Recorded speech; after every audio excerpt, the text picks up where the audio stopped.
Halo, halo, apa kabar? Senang sekali kita bisa ketemu lagi bersama dengan Bung Rocky Gerung. Bung Rocky, posisi mantan Presiden Joko Widodo dalam soal ijazah palsu ini kelihatannya makin terpojok ya. Selain Roy Suryo dan kawan-kawan, ini sekarang ada seorang aktivis ini, kawan lama kita ya, Betor Suryadi, yang dia juga merupakan kader PDIP, memastikan bahwa dugaan ijazah Jokowi yang dibuat di Pasar Pramuka itu sangat kuat kata dia. Bahkan dia menyatakan ketika saya tanya keyakinan dia itu di atas 90% karena dia bertemu ini adalah dengan orang-orang yang juga waktu itu hadir ya ketika membahas soal bagaimana menyiapkan kelengkapan administrasi Jokowi untuk maju pada Pilkada DKI Jakarta tahun 2014 dan kemudian juga pada 2012 dan kemudian pada Pilpres tahun 2014. Jelas makin terbaca kegugupan di kubunya Jokowi itu, karena satu persatu gejala yang tadinya hendak ditutupi itu, ya, konsep-konsep bahwa pemalsuan itu tidak terjadi, bahwa pembuktian dengan menghadirkan para saksi itu bisa dikendalikan. Akhirnya gejala itu mulai meluntur, masuk dalam gejala baru, yaitu makin banyak orang yang mau mengucapkan satu pandangan untuk memperkuat argumen dari Rismon, Roy Suryo, Dr. Tiva CS. Nah, begitu diucapkan soal Pasar Pramuka, maka seluruh fokus penelitian itu berubah menjadi makin dekat dengan pembuktian kepalsuan. Karena kita tahu Pasar Pramuka itu, ya, dari zaman remaja, semua anak Jakarta mengerti apa yang terjadi di Pasar Pramuka. Mulai dari pesan skripsi, bahkan terang-terangan dipamerkan di situ. Dulu masih ada semacam papan-papan kecil tuh yang menulis tuh di pinggir trotoar itu, menerima pesanan skripsi, menerima cetak ijazah. Jadi semua hal yang kemudian dikaitkan dengan Pasar Pramuka itu menjadi unsur pembenar. Karena hanya di Pasar Pramuka orang bisa memastikan, atau para sejarawan bahkan bisa teliti, bahwa itu adalah pusat pemalsuan. Dan itu terbuka terang-terangan tahun 80-an. Semua orang mengerti bahwa di situ adalah prosedur ilegal itu dibuat legal karena ada kebutuhan. Jadi kata Pasar Pramuka itu betul-betul otentik untuk jadi semacam lokus penelitian baru. Dan tentu saudara Betor Suryadi itu mengerti, karena Betor adalah aktivis Jakarta yang lama juga beredar di sekitar pasar itu melalui jaringan LSM yang dulu disebut Pijar. Dan itu menunjukkan bahwa Betor tidak main-main kalau dia harus menunjuk Pasar Pramuka itu sebagai lokus delikti pemalsuan ijazah Jokowi. Ya, kita tunggu riset berikutnya. Dibiarkan riset itu tumbuh, jangan seolah-olah balik pada prinsip siapa yang mendalilkan dia harus membuktikan. Oh iya, tentu itu kalau di dalam hukum positif begitu, pidana positifistik. Tetapi ini adalah soal etik, yaitu pemalsuan yang dilakukan, dugaan pemalsuan yang dilakukan oleh seorang kepala negara yang dipilih oleh warga negara. Jadi ini hak warga negara untuk menagih kejujuran, bukan sekedar menagih keaslian ijazah, tapi soal kejujuran. Pengacara Jokowi kan selalu menyatakan siapa yang mendalilkan dia yang harus membuktikan. Itu kan dalil legal formal. Padahal dalam posisi Jokowi sebagai presiden selama 2 periode, ya dia nggak punya kemewahan semacam itu ya. Dia punya kemewahan semacam orang-orang lain yang dia punya privacy. Seorang pejabat publik harus semuanya dibuka kepada publik. Itu apa boleh buat, itu konsekuensi yang harus mereka terima ya sebagai pejabat publik. Dan kalau kemudian dia menyatakan bahwa itu adalah urusan personal Jokowi, nggak bisa dalil semacam itu. Ya, memang ada debat metodologi, karena dalil dari Roy Suryo CS itu palsu, maka Roy Suryo harus membuktikan. Oke, kalau itu jalan pikiran akademis, maka mesti dibuka akses untuk membuktikan dalil dari Roy Suryo CS, yaitu itu palsu. Apa aksesnya? Ya, periksa apa yang dimiliki oleh Jokowi. Lalu Jokowi akan bertanya, hak apa kalian memeriksa ijazah saya. Ada, yaitu hak penelitian, itu dasarnya tuh. Jadi ini kan bukan delik yang sudah diatur dalam KUHP, ini delik perselisihan antara kepala negara dan warga negara. Karena itu harus dibuka akses warga negara untuk meneliti keaslian dari ijazah kepala negara. Demi apa? Ya demi kejujuran, kan dasarnya itu. Ini kan bukan soal mau menagih Jokowi untuk bayar utang atau menjebloskan Jokowi karena ada perbuatan tercela. Ini adalah upaya untuk minta jaminan bahwa kepala negara sejak 10 tahun itu tidak pernah berbohong. Dan itu adalah hak warga negara. Kenapa?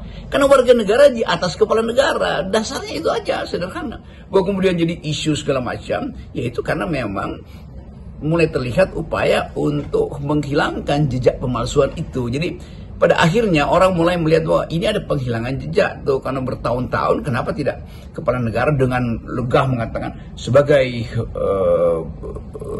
sebetulnya sebagai negarawan maka tidak perlu ada lapor-melapor, ini milik saya, kan selesai. Jadi yang kita persoalkan sekarang adalah nobleness-nya atau nobility, kemuliaan, keagungan dari presiden yang disembunyikan bertahun-tahun. Padahal presiden itu selain sebagai kepala pemerintahan adalah kepala negara. Nah, kepala negara itu mesti pakai prinsip bahwa permintaan warga negara layani, jangan dilaporkan. Justru kan ajaib, kepala negara melaporkan warga negara. Kenapa dia dilaporkan?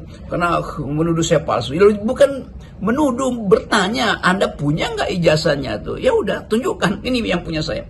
Itu yang namanya kematangan seorang kepala negara tuh. Nah, sikap negarawan itu yang tidak ada pada Pak Jokowi, sehingga muncul problem yang panjang lebar ini dan akhirnya berujung pada makin banyak orang yang meragukan justru kejujuran dari kepala negara. Jadi ini adalah pertandingan untuk menguji kejujuran. Ada moral call, ada panggilan moral di situ tuh. Sebelum dia menjadi kasus hukum yang pada akhirnya mungkin memang akan tiba di meja pengadilan, tetapi akan dicatat oleh sejarah bahwa ada kepala negara yang bertahun-tahun menyembunyikan sesuatu yang seharusnya dia ucapkan karena panggilan moral, yaitu hak warga negara untuk mengetahui kejujuran kepala negara. Jadi seorang presiden itu memang dia menjadi domain publik ya, jadi publik domain.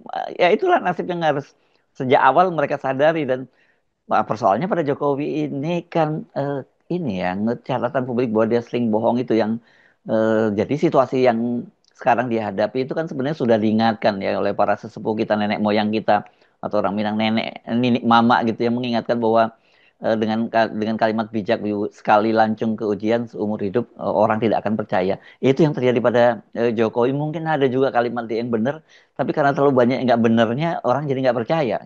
Asal usul kasus ini harus dilihat di dalam kecurigaan publik bahwa Presiden Jokowi adalah raja tipu, raja bohong, kan itu intinya kan. Jadi ada presiden di mana Jokowi berbohong soal ekonomi, 10% pertumbuhan, soal lapangan kerja 19 juta, soal mobil SMK, soal macam-macam. Jadi orang mulai menganggap dengan kuriositas akademis, misalnya orang menganggap kok semua yang diuraikan atau diterangkan oleh Pak Jokowi itu mengandung kecurigaan bahwa Jokowi memang berupaya untuk menipu itu. Boleh nggak orang menduga begitu? Iya, karena ada presidennya. Maka termasuk ijazah pun diduga bahwa itu tipu-tipuan. Dan itu yang menimbulkan sense of curiosity dari Dr. Roy Resmond untuk mulai menganggap bahwa ya mending kita teliti itu kan. Jadi meneliti itu artinya kuriositas dari seseorang atau para peneliti yang di backup dengan metodologi untuk menilai. Nah, penilaian itu mestinya jangan dihalangi itu. Jangan dihalangi oleh hukum, jangan dihalangi oleh prinsip bahwa Anda yang mendalilkan, Anda yang harus buktikan. Justru dengan upaya untuk memperlihatkan kejujuran, maka buka dong aksesnya tuh.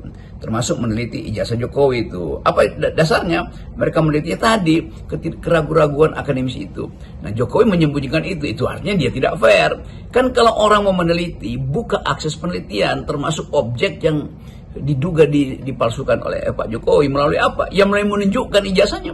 Kan cuma dipinjam sebentar. Oke, setelah itu akan ada rasa malu habis-habisan bagi mereka yang pernah dendam pada Jokowi seandainya ijazah Jokowi itu asli. Demikian sebaliknya tuh akan ada rasa malu pada Jokowi bila ternyata memang ijazah yang dia simpan itu adalah palsu, kan begitu kan? Kan itu intinya cuma di situ tuh. Karena itu kita sebut ini ethics yang menuntut keterus terangan dari kepala negara, bukan dari Jokowi. Jokowi sebagai kepala negara itu yang dipersoalkan. Jokowi sebagai individu ya itu urusan moral dia, tapi urusan moral publik adalah dia kepala negara, pernah memimpin Indonesia 10 tahun dan tidak boleh ada satupun cacat, sedikit pun tidak boleh ada cacat moral di situ.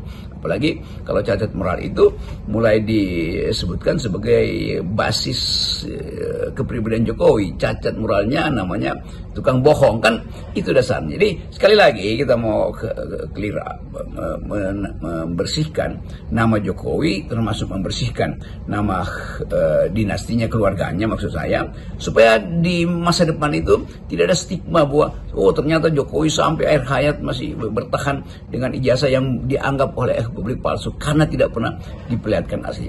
Sesimpel itu akal sehat publik. Ini makin lama, ini makin nampak bahwa tim pembela Pak Jokowi ini ya kehabisan argumen sampai mengancam kalau sampai dibuka ijazah Jokowi ke publik itu bisa chaos dan sebagainya. Dan Jokowi juga kelihatannya ini secara personal dia benar-benar dalam kondisi under pressure kalau kita lihat apanya ya fisiknya ya, kesehatan dia udah mulai terganggu ini.